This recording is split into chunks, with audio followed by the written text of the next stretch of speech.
YCP అధినేత YS Jagan సంచలన వ్యాఖ్యలు చేశారు. శుక్రవారం తాడేపల్లిలో మీడియా సమావేశంలో జగన్ మాట్లాడుతూ రాష్ట్రం ఎటు వెళ్తోందో తెలియడం లేదు, విధ్వంసాలు జరుగుతుంటే పోలీసులు ప్రేక్షక పాత్ర పోషిస్తున్నారు.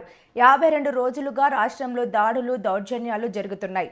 వైసీపీ నేతల ఆస్తులను ధ్వంసం చేస్తున్నారు, ప్రశ్నించే వారిని అణిచివేస్తున్నారు.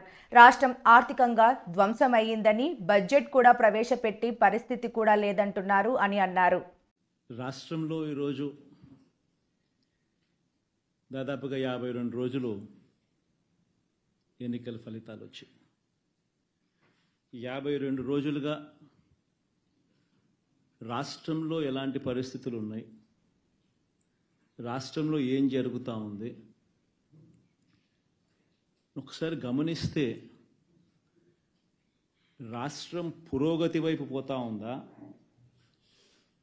లేకపోతే రివర్స్ డైరెక్షన్లో పోతా ఉందా? రాష్ట్రంలో ఉన్న ప్రతి ఒక్కరూ కూడా ఆలోచన చేయాల్సిన అవసరము చాలా ఉంది. రాష్ట్రంలో ఈరోజు హత్యలు జరుగుతూ ఉన్నాయి, అత్యాచారాలు జరుగుతూ ఉన్నాయి, ఆస్తుల ధ్వంసం జరుగుతూ ఉంది. ఎక్కడ చూసినా కూడా ఎవరైనా కేసు పెట్టడానికి పోతే ఫాల్స్ కేసెస్ రివర్స్ విక్టిమ్ మీదనే పెడతా ఉన్న పరిస్థితులు, పోలీసులు ప్రేక్షక పాత్ర పోషిస్తూ ఉన్న పరిస్థితులు,